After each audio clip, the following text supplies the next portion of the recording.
بسم الله الرحمن الرحيم الحمد لله رب العالمين وصلى الله وسلم على أشرف المرسلين سيدنا وحبيبنا محمد وعلى آله وصحبه أجمعين.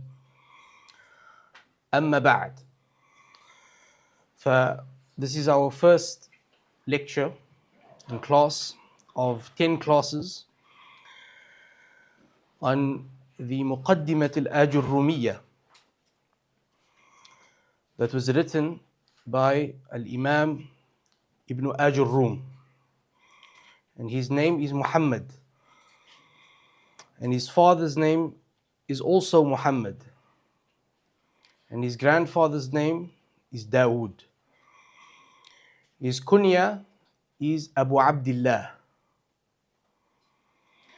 and he comes from a tribe among the Berbers. The Berbers are a group of people who are from the non-Arabs, upon the most authentic of opinions. And they became Muslim, and the Islam was good. And you find among them many of the ulama, like Imam al-Busiri is from the Berber. Abu Hayyan al-Nahwi is from the Berber. And they consist of many tribes. And Ibn Ājurrūm is from the tribe known as al-Sinhaji, or Sunhaji, or Sanhaji, بتثليث الصاد, as mentioned by al-Zabidi in Taj al-Arus. This Imam was born in the year 672 Hijri. He died in the year 723 Hijri.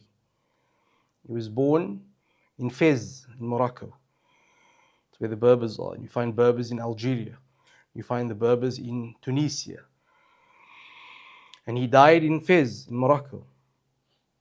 But he did not write the book al-Ajrumiyyah in Fez. No, but he waited till he went for the Hajj. And he wrote the book facing the Kaaba.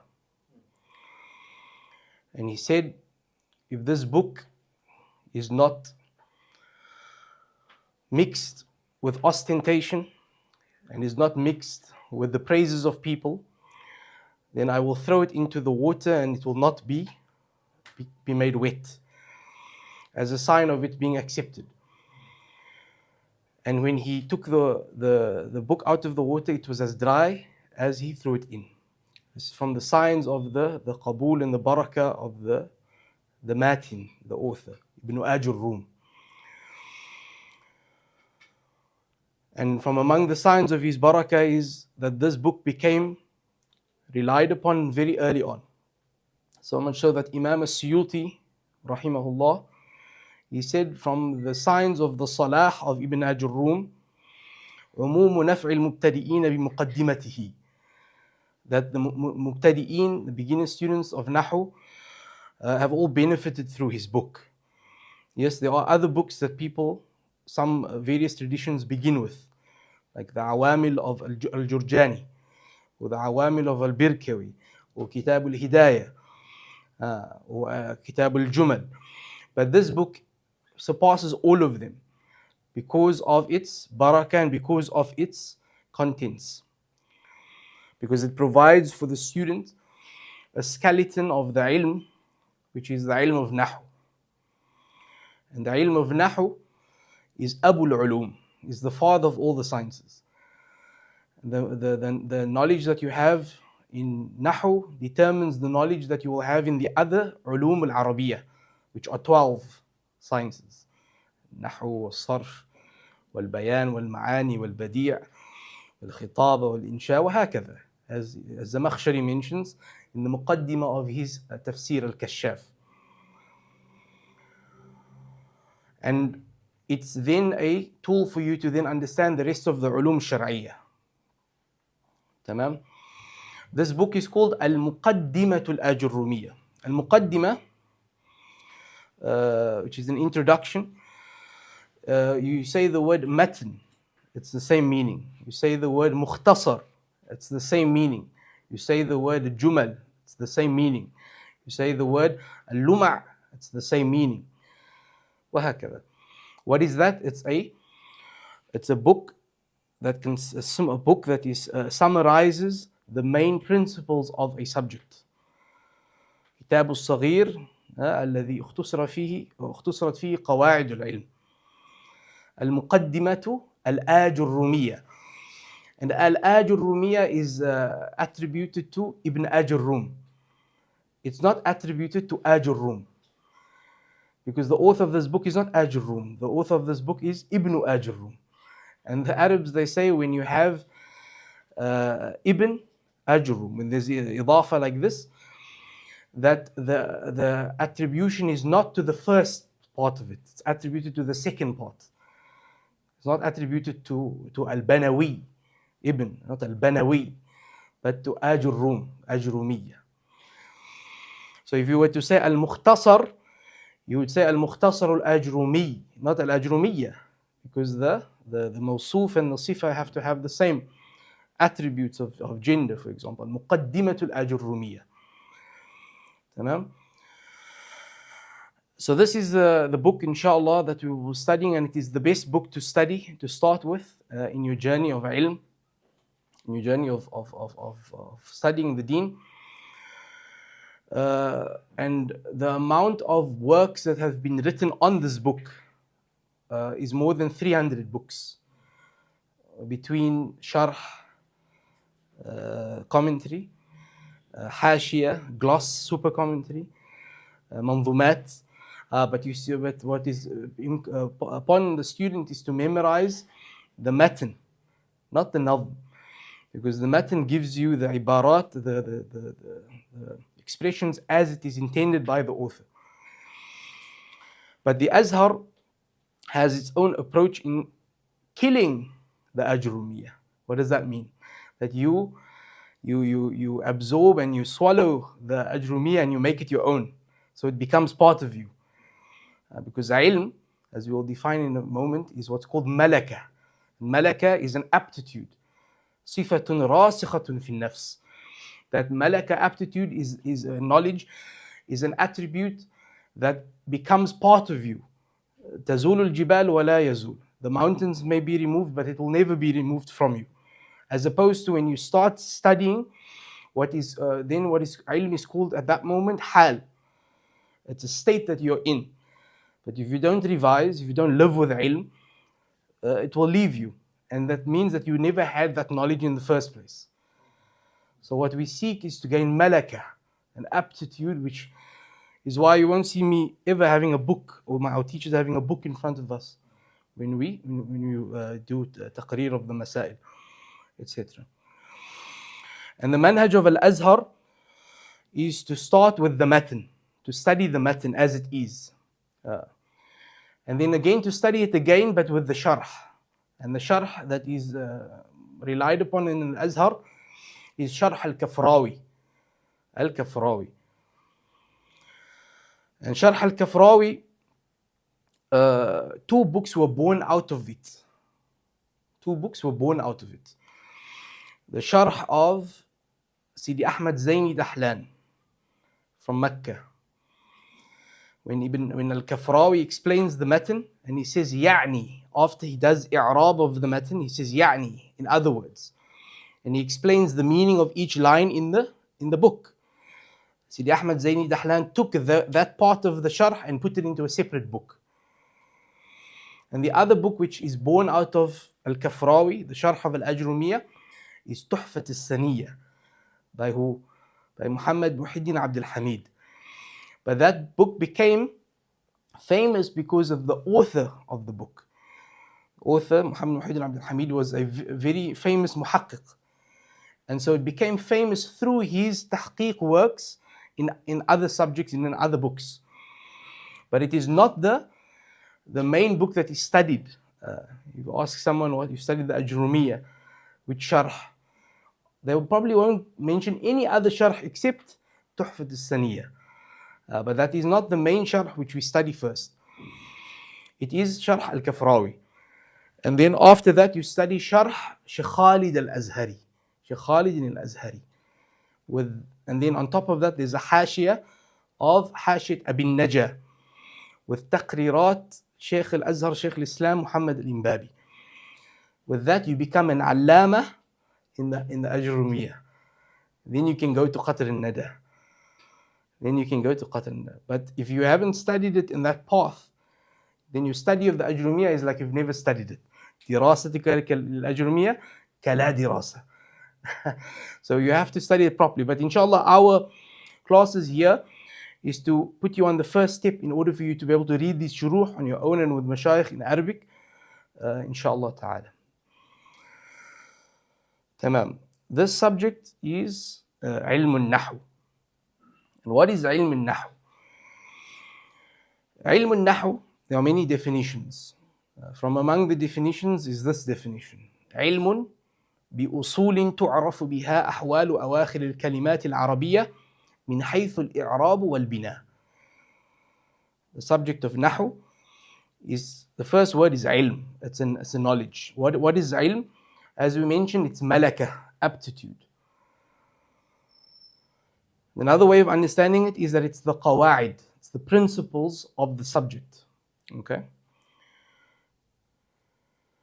But ʿilm linguistically is simply to perceive and understand something.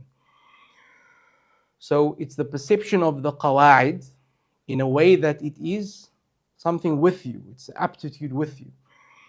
It's ʿilm بِأُصُولٍ. Usul is also means principles. Okay? But the principles here, usul is the plural of asl.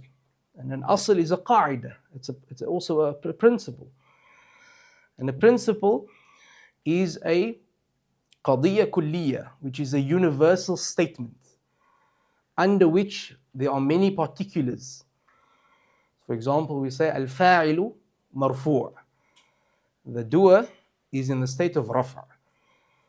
Now, that's an asl min usul ilm al-naḥw. It's a qaida from the qawaid of ilm al-naḥw. But when you say ja'a zaydun, that's a particular of that qaida.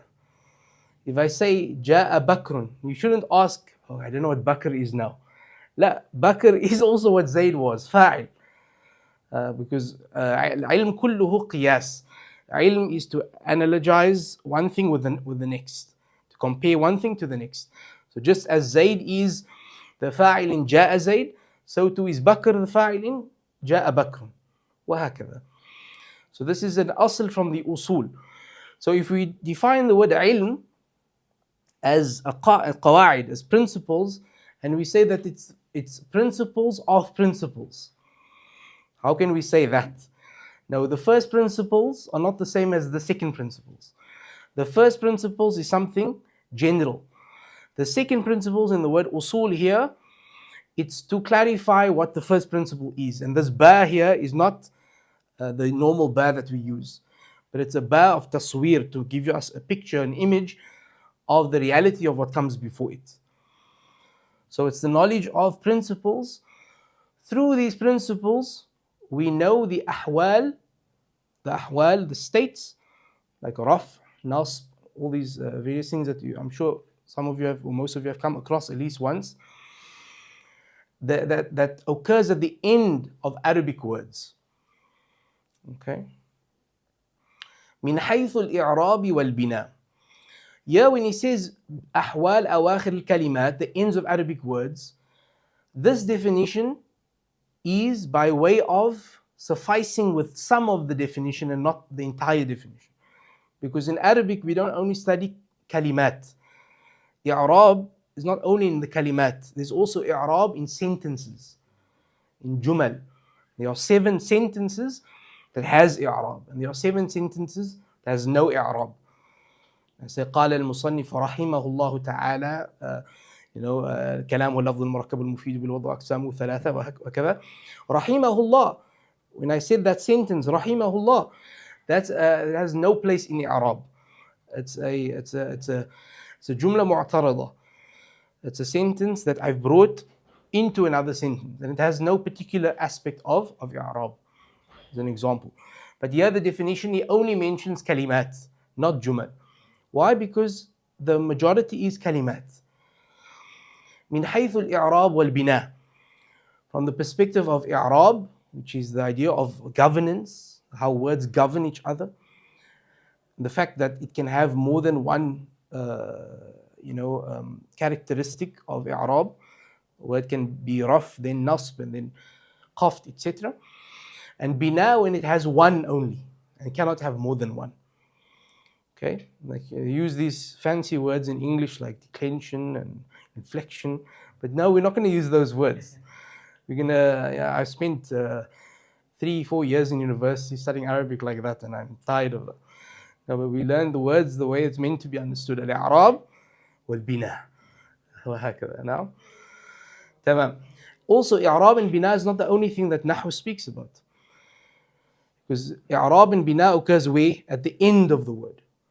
Not in the middle of the word or the beginning of the word. But Nahu also speaks about what happens sometimes in the beginning of a word.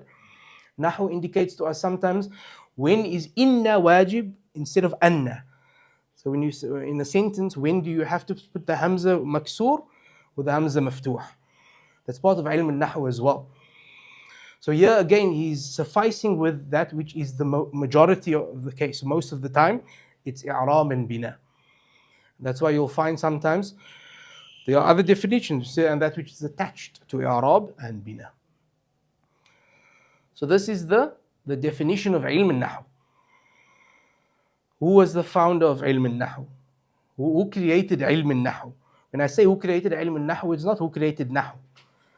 There's ikhtilaf on who created the forms of words and sentences. Is it Allah subhanahu wa ta'ala? Is it the Arabs? Or is it Allah created the universals and they chose the specific names? That's something else. Ilm al-nahu, as a codification of the science, was codified by who? Al-Imam Sayyidina Ali karramallahu wajh. The Imam Sayyidina Ali radiallahu. And he commanded Abu al-Aswad al-Du'ali to write, but he is the one who named. And he said that al-kalima is imma ismun wa fi'lun wa harf, that the words are either a noun, a verb, or a particle. وهكذا فَنْحُ هَذَا النَّحْوِ. So go on this path. Nahu literally means the path. So he said, follow this path in codifying the subject of Nahu, in the subject of al-Arabiyyah. And ilm al-Nahu is also called ilm al-Arabiyyah because it's the most important subject among the Arabic sciences. You're following? And it's also called ilm al-i'rab because i'rab is the most important part of ilm al-Nahu. Tamam? For this to become malaka and ilm with you, you have to prepare before class and then revise after class. I'm mentioning a lot, but this is because inshallah you will listen again to the recording and it will become part of you, inshallah. If you have questions at the end, inshallah. Tamam? So, yeah. Tamam. So we start with what the author he says. He says, Bismillah ar-Rahman ar-Rahim, al-Kalam huwa al-lafdhu al-murakkabu al-mufidu bil-wada'. When i'rab and bina are the most important aspects of Nahu, and i'rab and bina only occurs when there are kalimat together. And for kalimat to be together, it makes up what's called kalam. He starts by defining what is kalam according to the Arabs. Okay? And of course, as you know, there are two types of definitions of everything. We have a literal definition, a linguistic definition, and a technical definition in the subject. But as we mentioned, this is a book written in ilm al-nahu, not in ilm al-lugha. There's a difference. Ilm al-nahu is the subject of grammar. Ilm al-lugha is the subject of the meanings of individual words. That's where do you find them? In the dictionaries, in the ma'ajim, and in the books of the Arabs, in their prose and in their poetry. So Ibn Ajrun does not give us the definition of al-kalam in lugha because it's a book that's in ilm al-nahu. And he gives us al-kalam, meaning that this definition is the definition according to who? The Arab grammarians, the nahwiyyin. You say, النحوي, and then you say النحويين والنحويون, or you say النحاة جمع ناحي, نحاة جمع ناحي, النحويون جمع نحوي, but they both mean the same thing. الناحي and النحوي means the same thing. So here الكلام هو, he says الكلام هو اللفظ. Huwa here is to indicate that the what is to come is the definition of what is before it. In other words, it's limited to this definition. Anything that is not within the criteria that we are mentioning is not considered kalam. الكلام هو اللفظ المركب المفيد بالوضع. وهكذا. That speech, according to the Arab grammarians, is something that is lafz, first of all. What is lafz? Lafz is a sound that consists of letters of the Arabic alphabet. You say Zaydun. It's a sound consisting of the letters Zay, Ya, Dal. Okay?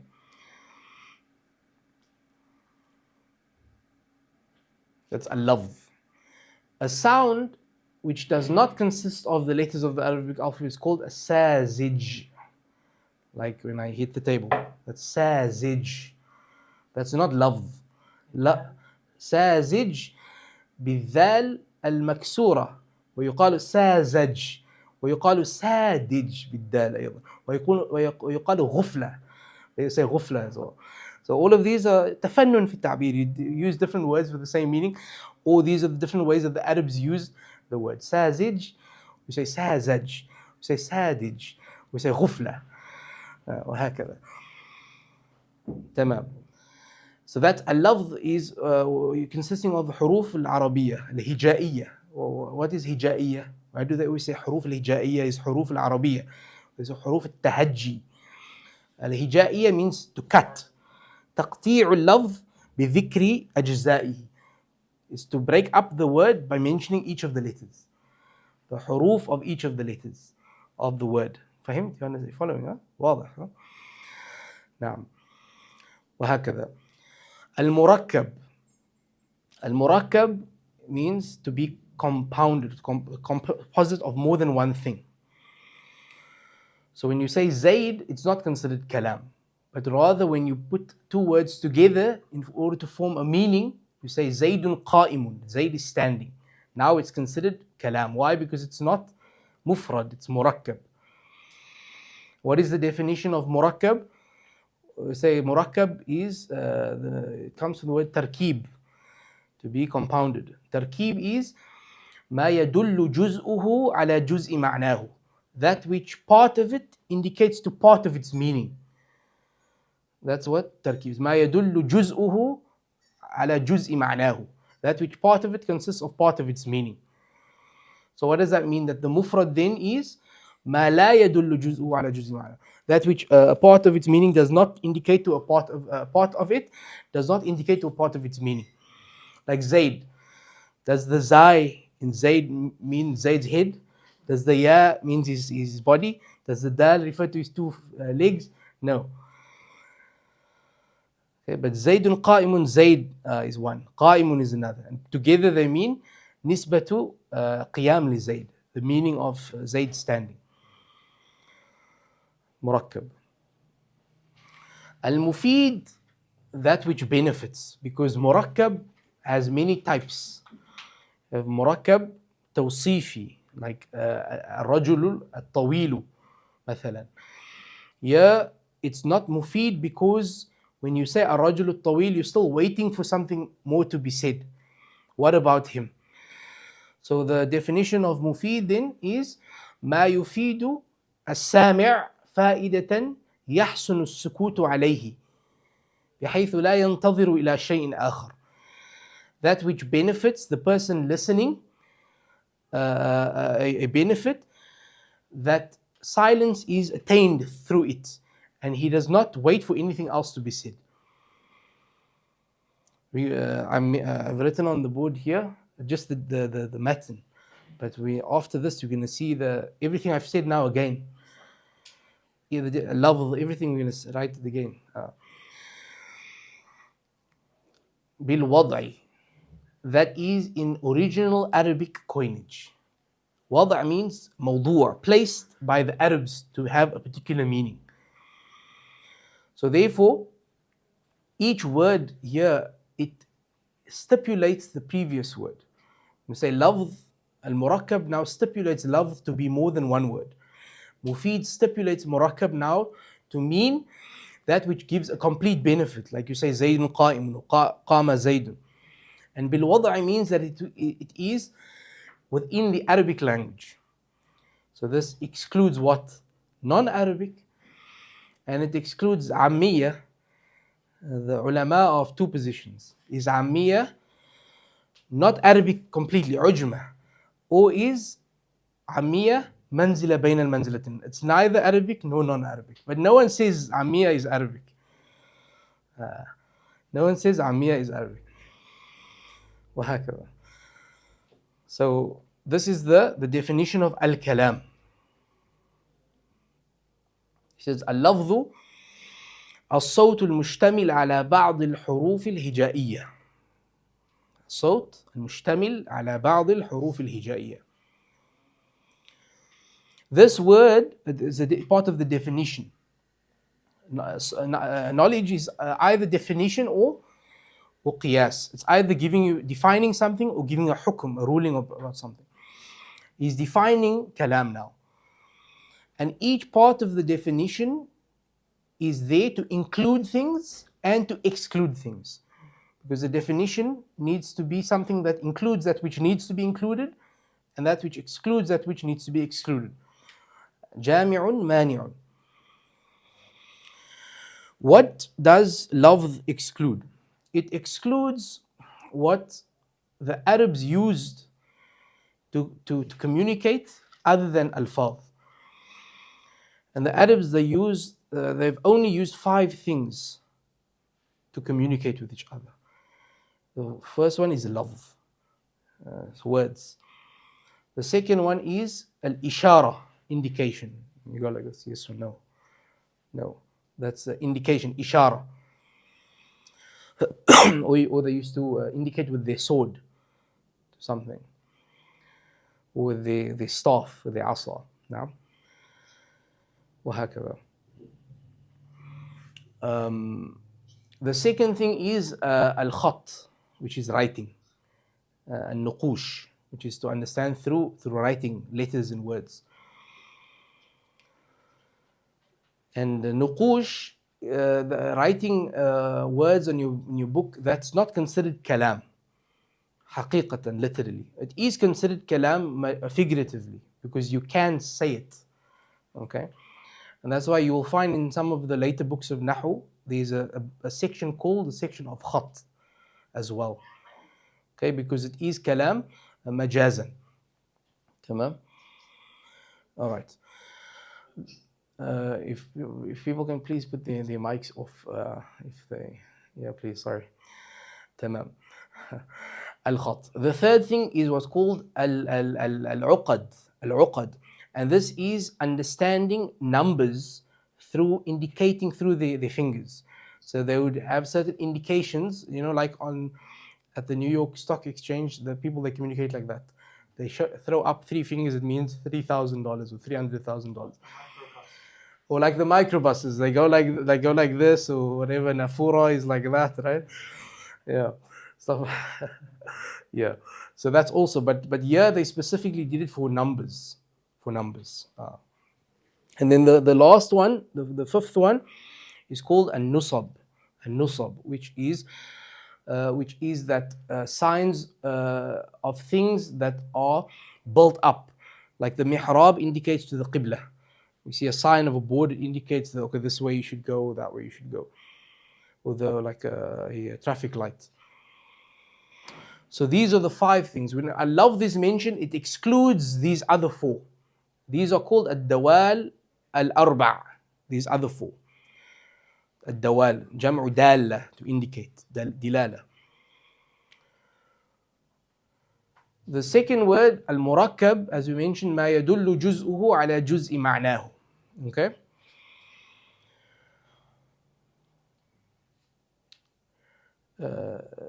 This class is for beginner students, but sometimes, sometimes all the time, beginners, they need certain mentioning of differences within the subject as a necessity, because when you get to the next book, you'll see it very clearly. So some of the scholars, they define murakkab as this, ما يدل جزءه على جزء معناه. And by the way, if you read in the books of logic in mantiq, this will be the same definition used. But that doesn't mean that the scholars of Nahu took it from the scholars of logic, but rather their definitions matched the definitions of the logicians in Manatiqa. Okay.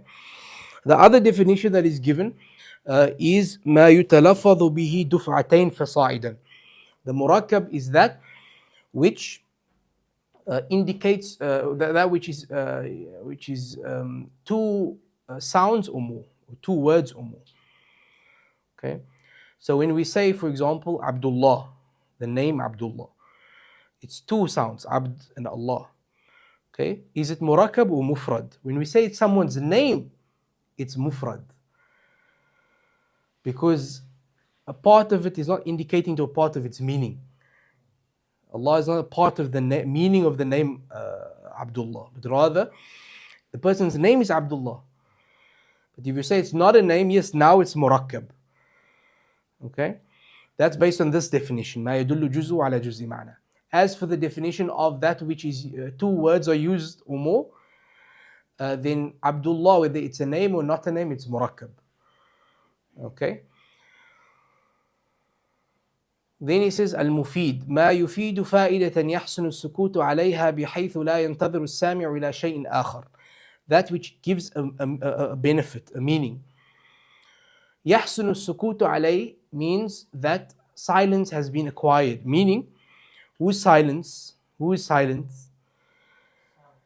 No, not the sami', the mutakallim, because kalam is a speech, is a characteristic of the person speaking. So he stops speaking, and the sami' stops wanting to hear more. Are you following? And the word sami' here is better than the word mukhatab, because the one who hears the kalam is not simply only the person you're speaking to, but people who are also listening. Okay?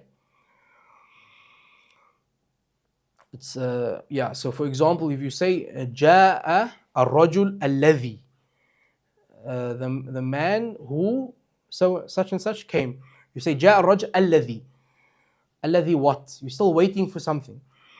This now is he's still waiting for something, so it's not complete. It's like saying جاء without saying far in the name Ja'far. Because الذي, you need a sentence after it to complete the meaning.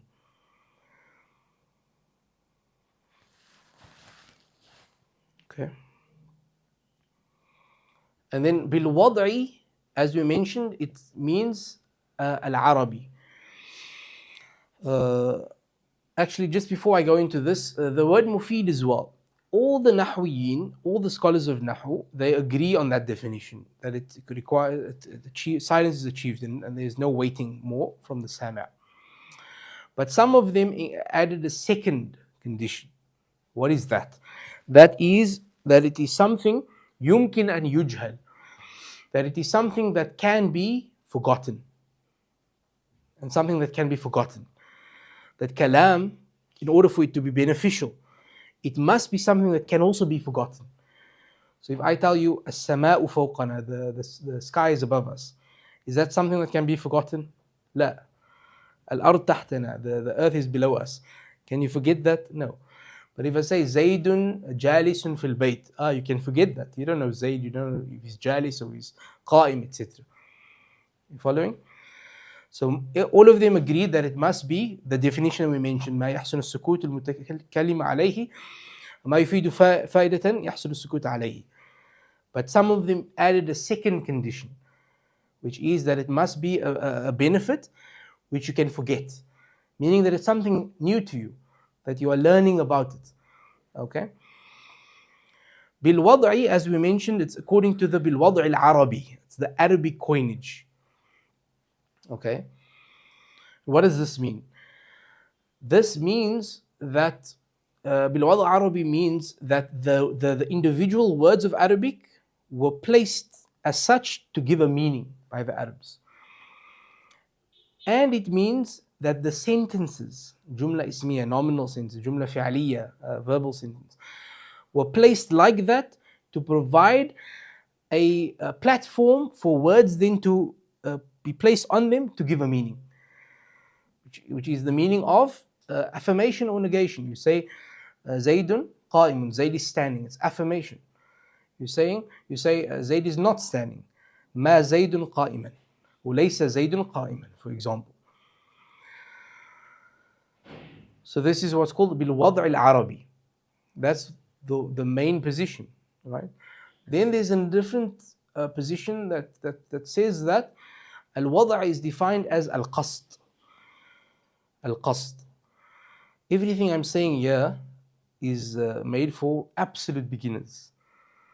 Nothing I'm saying here is not even a tenth of what is in the shuruh of the al-Ajrumiyyah. And we must lift ourselves up to that level, inshallah.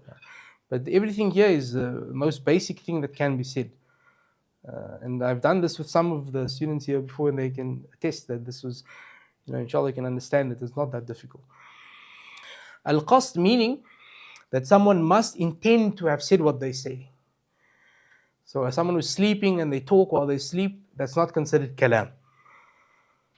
Someone who talks while they're drunk, it's not considered kalam.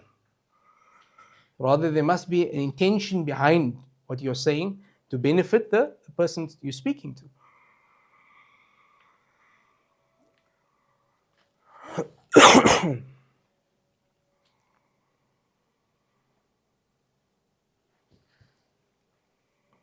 طيب.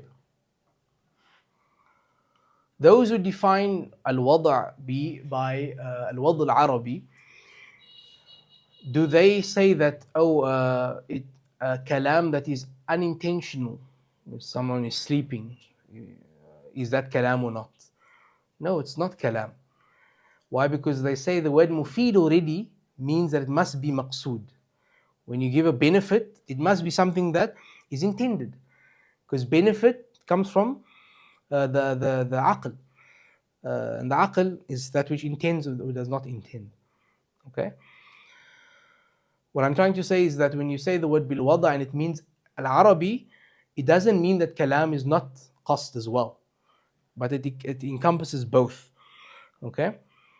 But where does the word qasd then fall in for the definition that defines wada as Arabi? In the word mufid.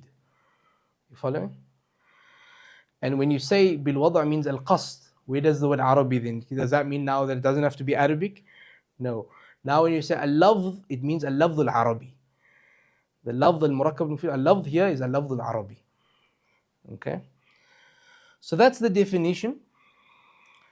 Yes. So I said Zayd, that's not, that's lafz mufrad. So it's not kalam. But Zaydun qa'imun, it would be considered kalam because it's murakkab. Okay. Then you have ghulamu Zayd. This is not considered kalam because it's murakkab, but it's not mufid. The boy servant of Zayd. Al-rajul al-tawil, the tall man. This is murakkab, but it's not mufid. Waladun saghirun. It's murakkab, but it's not mufid, so it's not considered kalam. Qama Zaydun. Now you are establishing a ruling of Zayd is standing. The first is a verbal sentence and the second is a nominal. Zaydun qa'im. What does qama Zaydun mean? Thubut nisbat qiyam li Zayd. To affirm the connection of standing to Zayd.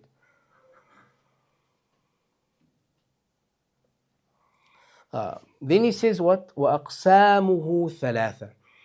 After having defined the al-kalam, now he gives us another form of definition. Because definition is not only through this formal type of definition, what's called ta'rif bil-hadd bil-rasm. But when you classify categorization of something, it's also a form of what? A form of definition. It's also a form of definition when you mention an example. That's also a form of definition. But because the subject is a subject related to the qawaid, the principles, mentioning 70 examples is not from the subject. But you suffice with 1 or 2 or 3 examples. Because as we mentioned, it's to compare what you know to that which you don't know. So we say وَأَقْسَامُهُ ثَلَاثَةٌ, and its types are 3, right? Aqsam.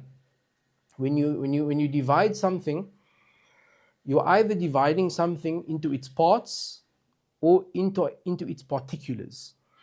Those are the 2 types of division you get. The chair, you divide it into the wood and the nails, the hinges, etc. Right? That's a type of division. And the second type of division is when you have an animal and its particulars, a human being, a cow, what's called a lion, etc., a horse. So there's 2 types of divisions that exist. Right? Dividing a whole into its parts and dividing a universal into its particulars. How do you know if a division is this type or that type? The division of a whole into its parts means that you can never use that whole as the predicate or the khabar of each one of its parts. In other words, if I say, for example, the table is divided into the wood and nails, etc. Can I say the wood is the table? Do I say the nails are the table? No. So that's the division of a whole into its parts, where you can't say that each part is the khabar of the. You can't say that the whole is the khabar of each part. As for the second type of division, the particulars to the universals, yes, now you can say that. The universal, like the human being. You have Musa, Bakr, Khalid, Zayd. Zayd is a human being. Musa is a human being. Isa is a human being. Here, it's the division of the universal into the particulars. And here you can say the universal is a khabar, predicate, for every particular. So when he says, أقسامه ثلاثة, its parts are 3. Ism wa fi'l wa harf. Of which one of the 2 divisions is he meaning? Anyone want to answer? The parts, exactly. Because he says وَأَقْسَامُهُ, that how do you know that? Because you can't say ism is kalam, because the dhamir here goes back to kalam, what we just defined. It's the parts of speech.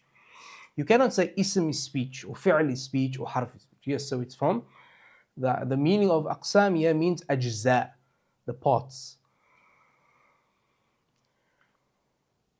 That's one way of looking at it. Another way of looking at it is that yes, it can also be the other particulars of a universal. But now you have to change the meaning of the pronoun, the dhamir. Instead of saying وَأَقْسَامُهُ, meaning أقسام الكلام, yes, it goes back to kalam, but by the meaning of the individual one kalima. So it's أقسام الكلام, but by looking at one of them. And this is in subject of balagha called istikhdam in ʿIlm al-Bināʿ, where you mention something and then you go back to it with a pronoun, but mentioning a part of it only, or something associated with it. Okay. So this here is, of course, you can do that as well. But what is better? The first one, which is that it's the whole to its parts. Okay, that's stronger division. وأقسامه ثلاثة اسم وفعل وحرف جاء لمعنى. That the parts of speech, what does it mean now? Does it mean that speech has to comprise of all 3 of these things? No. It means that speech can, it will never be something other than these 3. And how do we know that? Because by following the speech of the Arabs from the beginning up until today, no one has ever said that there is a fourth type. And those who have been refuted. مبتدعين من العين مبتدعة أهل البدع وهكذا. طيب. So اسم وفعل وحرف جاء لمعنى. What is an ism? What is an ism? I will immediately put the definition up so that we don't repeat it. كلمة تدل على معنى في نفسها غير مقترن بأحد الأزمنة الثلاثة. That an ism, a noun, is a kalima. It's a word. تدل على معنى, which indicates to a meaning. في نفسها, inside of itself. Meaning that it doesn't require something else to have its meaning. غير مقترن. غير here is a صفة, is a na'at of the word معنى. على معنى غير مقترن. غير مقترن means what? That's detached, unattached. It's not attached. بأحد الأزمنة الثلاثة. It doesn't have one of the three times. And what do we mean by times? What are the times that we mean? Exactly. Past, present, and future. Not فعل ماضي مضارع and أمر. Rather the three times of the three tenses, past, present, and future. So when you say, remember, definitions are there to include and exclude. What does the word, when you say kalima, okay, everything is a kalima. تدل على معنى في نفسها, it excludes the harf, the particle. Why? Because the particle تدل على معنى في غيرها indicates to a meaning outside of itself. When you say ذهبت من البيت, yeah, min means beginning, but the beginning that it indicates is that the action that I did, which is ذهب, began from the house, min al-bayt. So it's not that it's contained within it, the word min only. Then he says غير مقترن. It's a sifa of the word معنى. But you can also say غير. Then it would be a sifa of the word kalima. But the kalima is not attached to one of the tenses. But then you'd have to say مقترنة and not مقترنين. بأحد الأزمنة الثلاثة. What does that exclude? That excludes the fi'l, because the verb is attached to one of the three tenses. Okay? There's another part of the definition which we won't mention now, at least. Okay. So that's the ism. The fi'l, kalimatun as well. تدل على معنى في نفسها as well. But now it's مقترن. It's attached to one of the three tenses. مقترن بأحد الأزمنة الثلاثة. الحرف كلمة تدل على معنى في غيرها, as we mentioned. It doesn't indicate to its meaning in and of itself. You could also say, this is one definition. Another definition which means the exact same thing is كلمة تدل على معنى لا يظهر إلا بغيرها. In other words, that it has a meaning, yes, but that meaning is not manifested except when it's attached to something else. Then the ism, why does he begin with the ism? Why does he, when he says أقسام ثلاثة اسم وفعل وحرف, why does he start with the ism? Because the ism is ashraf. It's the most honorable of words. Why? Yes, of course, Allah subhanahu wa ta'ala's name, Allah, and Sibawayh, he was seen after his passing, and he was asked what happened to him, and he said he was forgiven. And he was asked, but how were you forgiven? He said, because he said that Allah is the most, it's the most definite of names. But the ism is divided into three types: ظاهر, مضمر, and mubham. Ism, a noun, is divided into three types: ظاهر, مضمر, and mubham. What is the ism of ظاهر? Like Zayd, say Zaydun, رجل, قلم, كتاب. It's ما دل على مسماه, that which indicates to its meaning, or its name, the named. بغير قرينة تكلم أو خطاب أو غيبة. Without the dalil, the indication. قرينة here means dalil, indication. Of takallum, of first person, or khitab, or second person, or third person, غيبة. أو إشارة حسية, or a physical indication. You indicate with your head, for example. أو صلة موصول, or the sila of the mawsul, which is the sentence which comes after الذي. So ظاهر, it's anything except these 5 categories. Why does he mention these 5 categories? Because the mudmar is ما دل على مسماه بقرينة, with the dalil of تكلم أو خطاب أو غيبة. Say أنا وأنت أو هو. مبهم is إشارة حسية, because when you say اسم مبهم, it's either اسم إشارة or اسم موصول. هذا, or like والذي. He mentions these 3 divisions, or not the author, but in the commentaries, not because this is the tahqiq. Actually, it's only 2 divisions. In reality, mubham is part of the zahir. But he mentions it because when he mentions the verb and the harf, he gives them 3 divisions. So in order to match the 3 divisions of each one, he wants to give this also 3. Otherwise the ism will feel left out. Because the ism has feelings. The fi'l doesn't have feelings. The harf doesn't have feelings. But the ism it has feelings. The fi'l, I repeated that slide, sorry. The fi'l is either fi'l ماضي, fi'l مضارع or amr. What is fi'l ماضي? ما دل على the fi'l ماضي is that which is before you speak. Fi'l mudari is while you speak, and fi'l amr happens after you speak. Okay, that's the 3 categorization of the fi'l. Everyone knows this already. And then the harf is divided into mukhtas bil ism.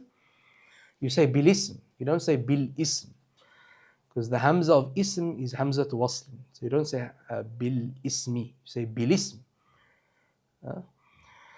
Mukhtasun bil ism, such as the word, for example, fi. You say al-kitabu fil bayt. The prepositions, the huruf al-khafd, the prepositions, they are specifically to what? The ism. They don't occur before a fi'l, and they don't occur before another harf. Then there are those that are specific mukhtas bil fi'l, like lam. Lam yadrib zaydun amran. Like lam. It happens, it occurs, it indicates the negation of the fi'l. And then the third type, which is mushtarakun baynahuma, which is that which is both in the ism and the fi'l. Like hal, for a question, hal. Hal qama zaydun, did Zayd stand? Wa hal zaydun qa'imun. See, hal, after it comes qama. Qama is a verb. Then the next example is hal zaydun. Zayd is a noun. So we said that the ism, the definition of the ism, we said, why is the ism mentioned first? Why is the ism mentioned first? We didn't answer why. The ism is mentioned first because it's the most honorable. Why is it the most honorable? Not because it has feelings, that's not why. It's because it can inform about something and it can be informed about.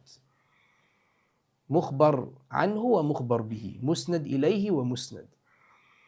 Whereas a fi'l cannot be informed about. It can inform about something else, but it can't be informed about.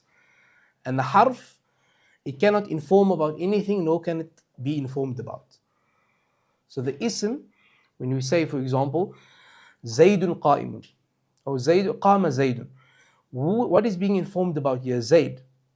About what about Zayd? That he's standing. So the word qama here, we're not informing people about qama. We're informing them about Zayd. So Zayd can be informed about and it can inform about. That's such when you say Zaydun qa'imun, Zayd is standing. Qa'imun here is also an ism. It informs about Zayd as well. And the harf, it can neither inform nor can it be informed about. So for example, when we say, and we will get to the point now when we say min, the word min or fi, has a particular meaning. We're informing about the harf, isn't it? No, now we're saying the word fi, the lafz. And when we say the word fi or min, is when we say the lafz, the word itself, it indicates to that which is named, which is an ism, the actual word fi, not the meaning of the word fi. And we'll get to that now in a moment. So now after we've done the definition through the definition and the taqsim, the division of an ism, a fi'l and a harf. Okay, he uses the word harf, but what does he say is harf? What does he say? Harf. He says harf جاء لمعنى. See, what does he say? وأقسامه ثلاثة اسم وفعل وحرف جاء لمعنى. He stipulates the word harf with جاء لمعنى. What does that mean? That the harf comes with for the purpose of giving a meaning, as opposed to a harf that comes to build up a word, because the word harf is used for the letters of a word. So you look at the word harf itself, it's consisting of the letter ha, letters ra and fa. But that's not what is intended by this word harf. That's called حروف المباني, or they're called حروف التهجي, as we mentioned, بعض الحروف الهجائية, or they're also called حروف المعاجم. But these are called حروف المعاني because they come to indicate a meaning, like fi and min, ala, etc. Okay, it's clear, right? Everything is clear. It's واضح. Okay. All right. So now he says, after giving the division, he says فَالِاسْمُ يُعْرَفُ. The fa, when he says فَالِاسْمُ, the fa here is called fa al-fasiha. Fa al-fasiha.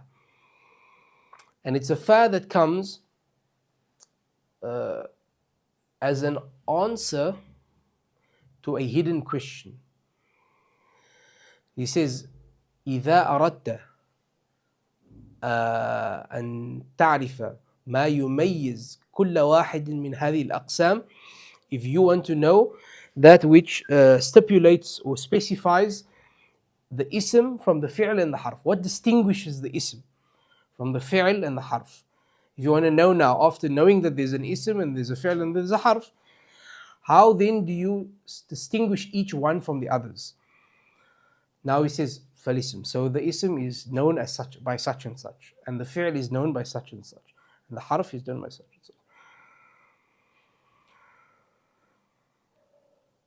Imam al-Suyuti, he mentions more than 30 signs of the ism in his book al-Ashbah wal-Nadhā'ir, and the others have mentioned more than 50. But here in this book he's mentioning some of the most famous among them, and he only mentions how many? 4. He says فَالِاسْمُ يُعْرَفْ بِالْخَفْض. The noun is known by khafd, and it's known by the tanwin, and it's, in other words, it only exists within the noun, and it's known by dukhul al-alif wal-lam, the entrance of alif and lam, and it's known by the prepositions huruf al-khafd. But what is the most obvious or most common sign of the ism? When you see a word, you say Zayd, Zaydun. How do you know that Zayd or Rajulun or anything is an ism? You said alam, as because it's a name, right? But that's true as well because it's ma'rifah. But the main way you know that the word is an ism, when the definition applies to it. كلمة تدل على معنى في نفسها غير مقترن بأحد الأزمنة الثلاثة. That's the first way you know that it's an ism. Then he says فالاسم يعرف بالخفض. What is خفض? خفض is a name from the names of the 4 types of i'rab. I'rab is something abstract in the mind which exists, and it's a tool through which you understand the agency of words in how they govern in a sentence.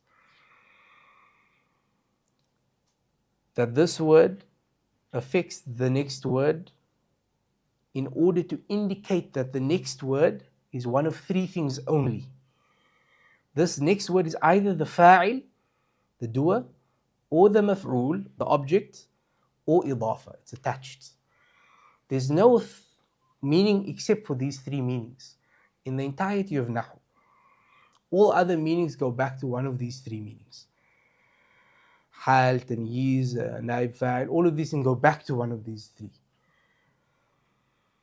So i'rab is the tool that we use to understand the syntax, in other words, the role, the grammatical function of that word. And that grammatical function is one of three only. Either the fa'il, or maf'ul, or idafa. Okay? Khafd is one of the four types of i'rab. And the definition of khafd is taghyirun makhsus, a specific change. What is that change? A change of a word from one state into another state. The sign of that change in khafd is the kasra. The kasra, or that which substitutes the kasra. But the main sign is what? The kasra. So in other words, the kasra is specifically for the what? For the ism. You don't find a kasra except in an ism. So khafd is that abstract change that occurs between that word was something and became something. Okay? And I say, for example, Ja'a Zaydun, Zayd came. Ja'a Zaydun, there's a dhamma, Zaydun. That's one case called rafa'. Then you say Ra'aytu Zaydan. Now it becomes Zaydan. Now there's a fatha, and that's a different case, mansoob. Now you say Marartu bi Zaydin, I passed by Zayd.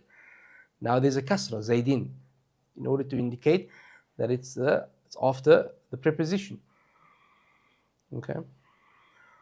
The first was for fa'il, the second was for maf'ul, and the third one was for idafa. So idafa is not just ghulam Zayd, that's the secondary part of idafa. The primary form of idafa is with a harf. Marartu bi Zaydin, that's idafa. So khafd is what? The kasra, to indicate a specific change that has occurred in the sentence. And that kasra only occurs with the ism. You following? No. The primary sign of khafd is the kasra. But it's either only going to be a kasra or a ya or a fatha. But the primary sign is that. But we'll go into that. That's what the book is for. The entire book is to give us the sections on each one of these types of i'rab. This is an introduction. And once you understand the introduction and the section on i'rab, the first third of the book, everything else is easy.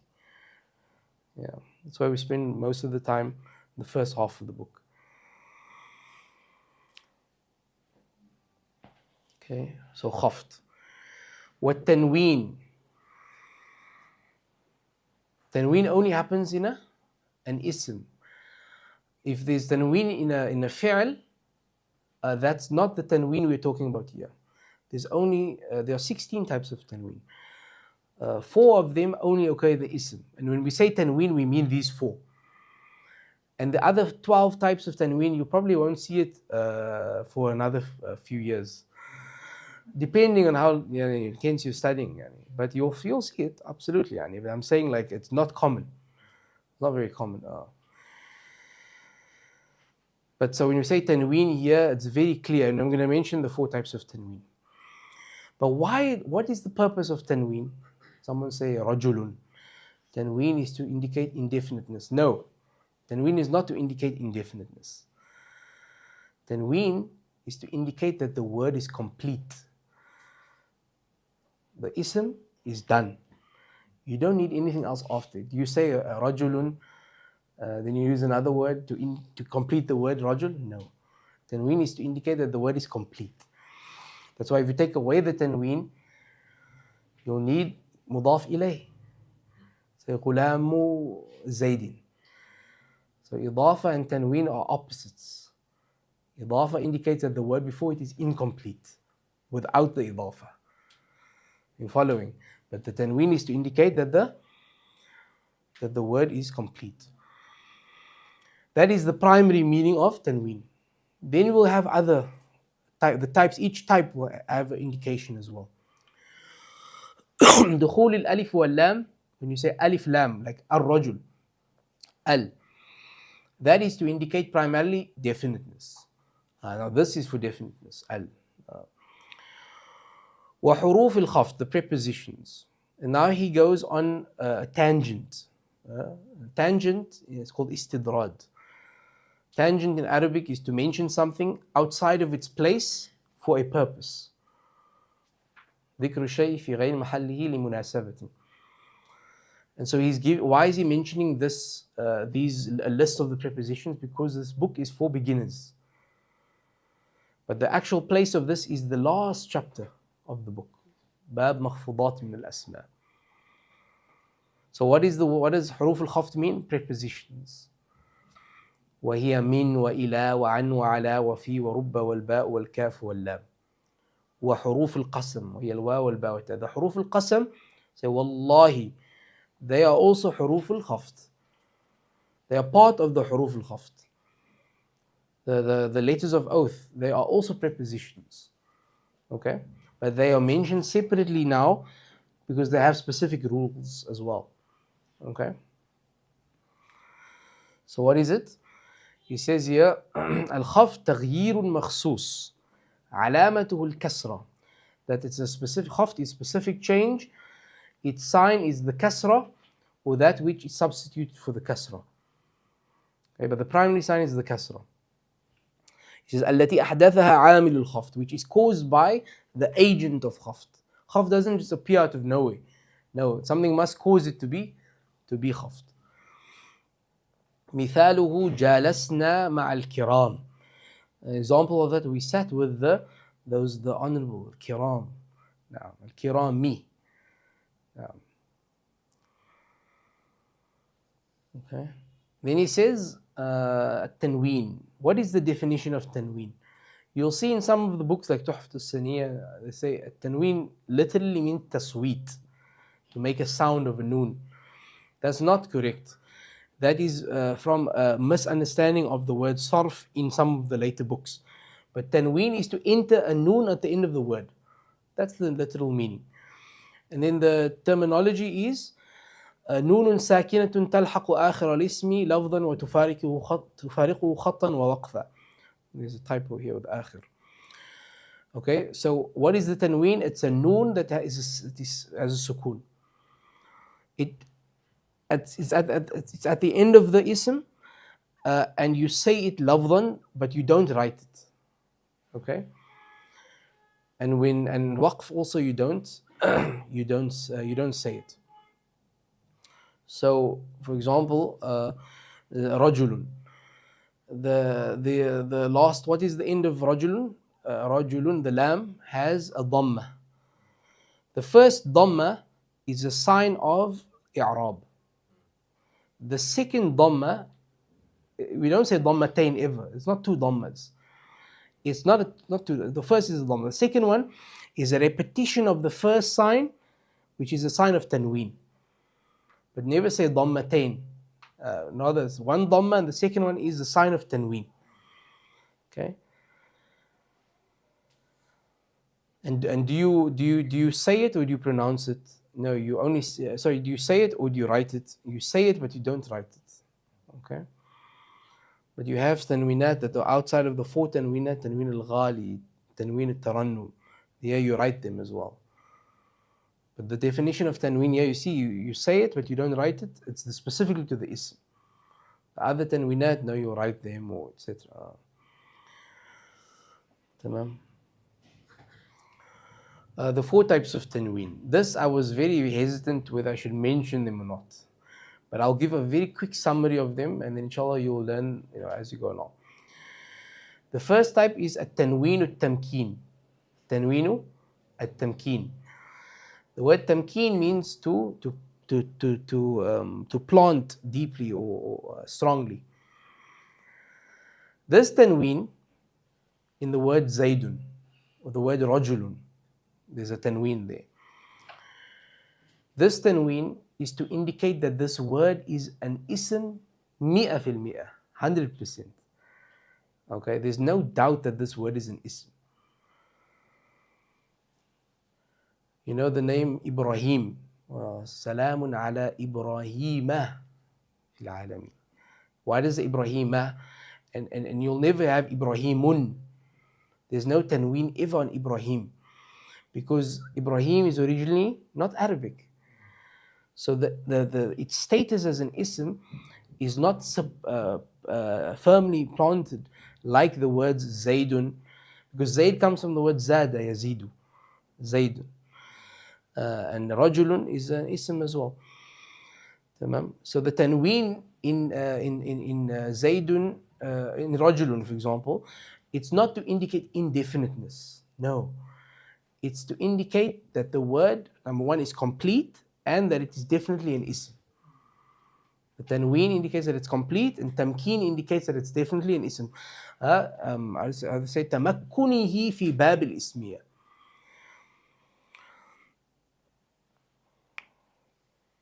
The indefiniteness, where does that come from? No, that comes from the absence of the alif lam. The absence of the alif lam. That's when you know what is indefinite. Then you have tanween al-tankir. And tanween al-tankir is for those words that don't have i'rab. Words that do not have i'rab. Okay? And they're specific words.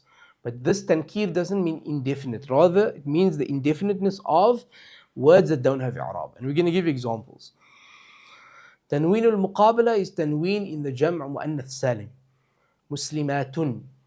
That tanween specifically for the sound feminine plural, that's called tanween muqabala.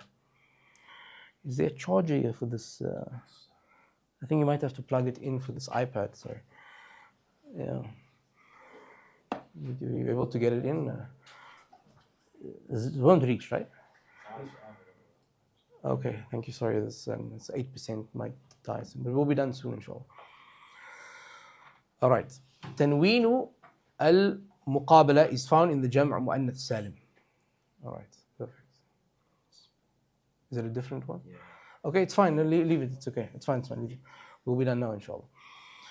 Tanween al-iwad. Tanween al-iwad is the tanween that is a substitute for something else. Okay? So what are the tanweenat? Tanween al-tamkeen, number one. Like in the word Zaydun, Rajulun. A lot of the people, they might be mistaken when you ask them, what does the tanween indicate in Zaydun? Usually you think tanween is for indefinite. Is this Zaydun any Zayd? No, it's a specific Zayd. It's definite. But the tanween is Zayd indicates that he is different. It's an ism. That the word is an ism. Okay? Tanweenu at-tankir. This is, for example, in the word sah. Sah is a word that doesn't have i'rab. It's an ism, it's a noun, yes, because this tanween enters into a noun only. But it's the type of noun. What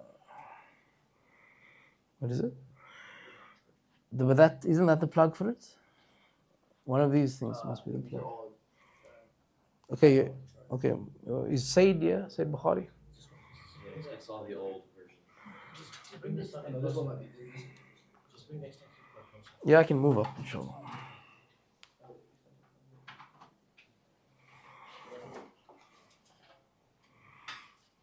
Okay, perfect.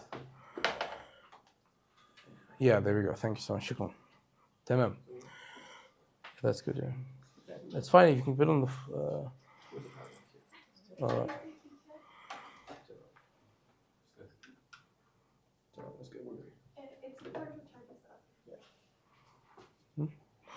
Okay.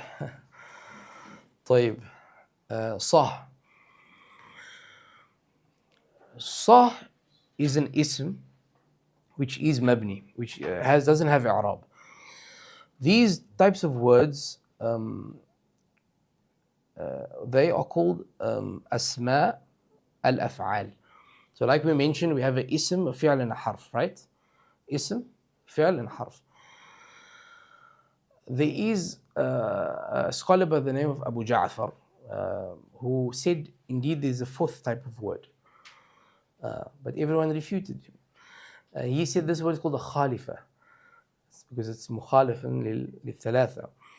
And this is what's, it's a word that doesn't match the definition of a fi'l per se, but its meaning is a fi'l, but it takes tanween like the ism does. One of these four types of tanween.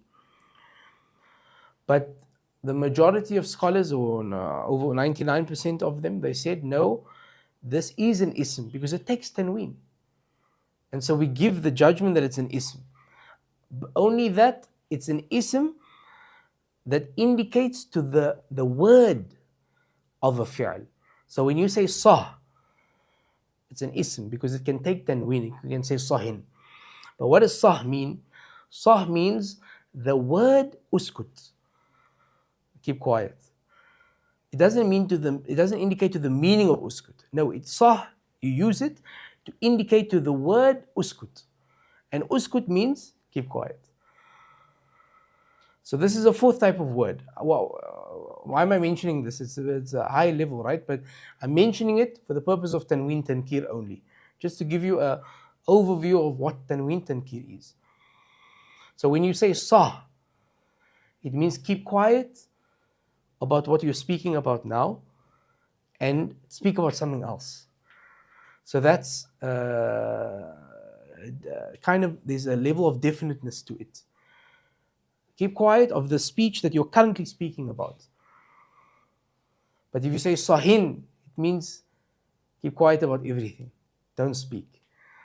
Like the person who comes to visit you and he talks about something other than ʿilm. You say sah. Yes, sah, keep quiet, but talk about ʿilm. Then he starts to speak about something else, football. Then you say sahin and leave. Because you don't have friendship except through cilm. Then tanween al-muqabala, like the tanween muslimatun. Why is the tanween muslimatun called tanween muqabala and not tanween al-tamkeen? Because in Arabic you have what's called the asl and the fara'. You have the primary and then the secondary. Arabic is the primary, non-Arabic is the secondary. So that's why you have words like Ibrahim, which comes from other than Arabic, having certain rulings that normal Arabic words won't have. The origin is the mufrad, the singular form. The singular form is the origin. Dual and plural is secondary. Okay. Likewise, masculinity in words is the asl, and femininity is the secondary. So the word muslimatun, the tanween there is what's called tanween al-muqabala. Muqabala means to match something. What is it matching? It's matching the noun in muslimun. We've asked, why is there a noun in muslimun? What is the noun for? Is it a sign of raf? No. The waw is the sign of raf. Muslimun. Ja al-muslimun. But the noun here is a replacement of the tanween in the mufrad, in the singular form. When we say muslimun, the tanween there, muslimun, rajulun muslimun, one Muslim. What is the tanween indicating in muslimun? Tamkeen, that the word is an ism. So when you have this, the dual and the plural, the tanween is going to be removed. Why? Because the alif and the waw is now required to indicate duality and plurality. Okay? So now we can't have tanween hidden as we did before. Now we have to mention the noon. So the noon that was hidden in the mufrad, in the singular, is now brought out. But we don't call the noon in musliman and muslimun tanween. We call it a noon that it replaces the tanween in the mufrad. And when Muslimat is a branch of Muslimun, and the waw in Muslimun is replaced with the alif and the ta in Muslimat, it now requires something to balance it as well, because the Muslimat doesn't have a noon like Muslimun. So it takes the tanween in order to balance Muslimun and Muslimat. Because the alif and ta in Muslimat is replacement of the waw in Muslimun. And the noon is not replaced. So it takes tanween, al-muqabala, which indicates to the noon in Muslimun, which indicates to the tanween in Muslimun, which indicates to the fact that it's an ism. Indication after indication after indication after indication. Because that's language is like that. It's figurative after figurative after figurative after figurative. Yeah, وهكذا.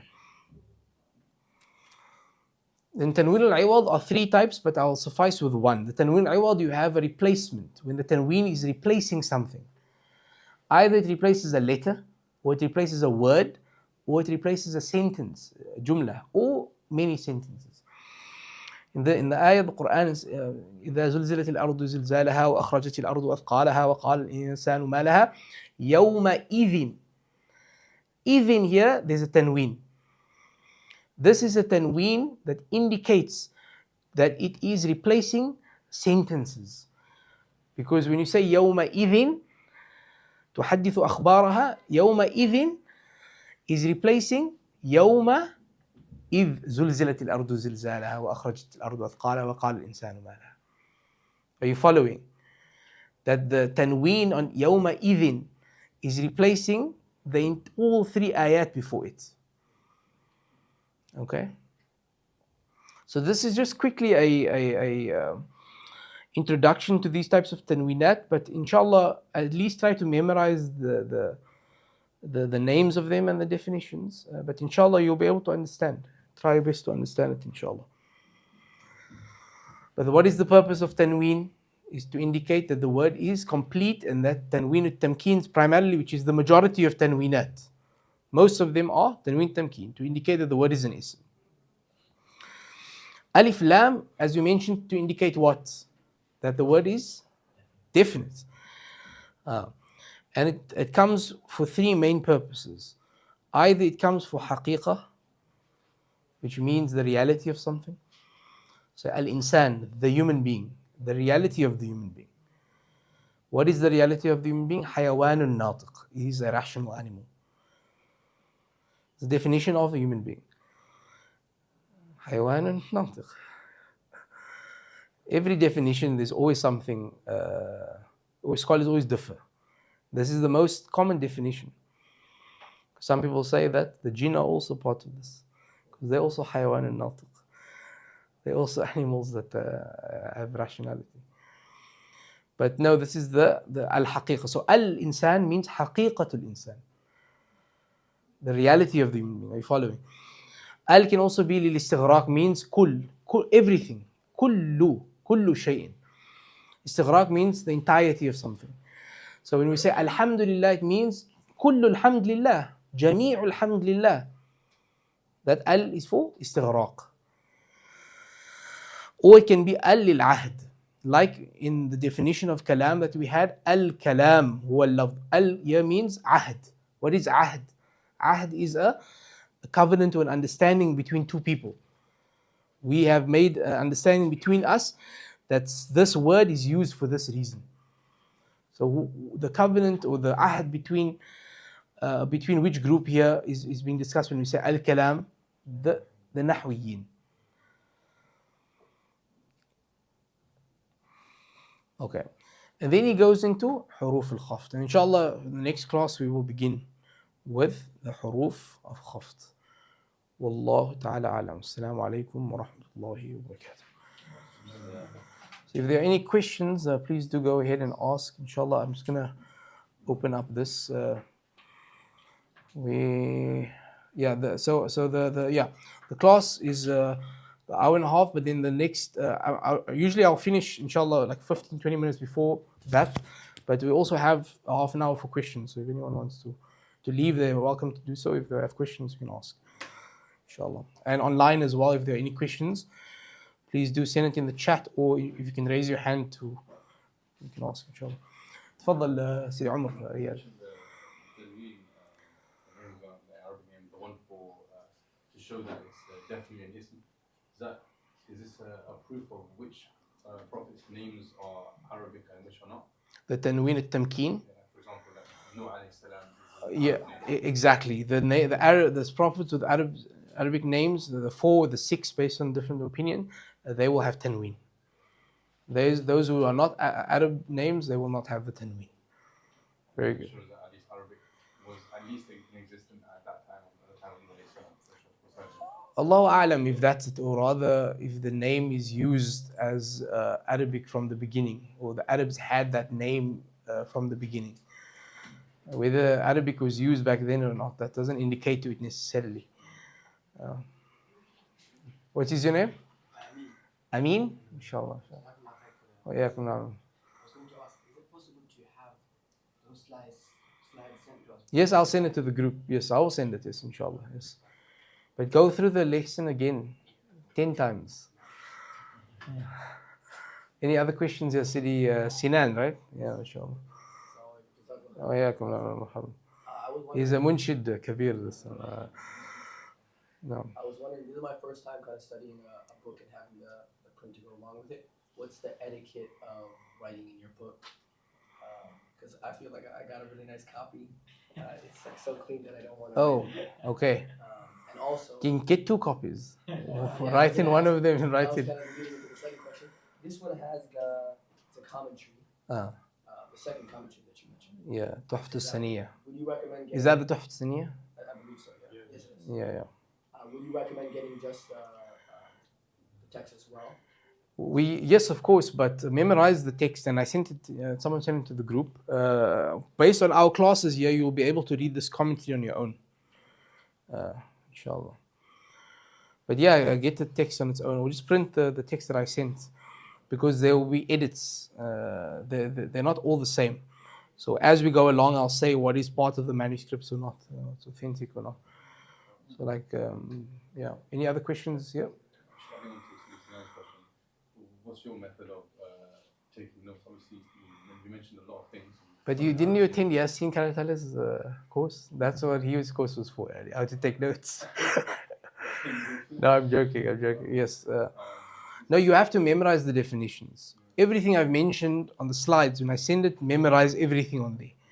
If I ask you what is love, you say الصوت المشتمل على بعض الحروف الهجائية. What is مركب ما يدل جزء على جزء معنى. That's what I want from you.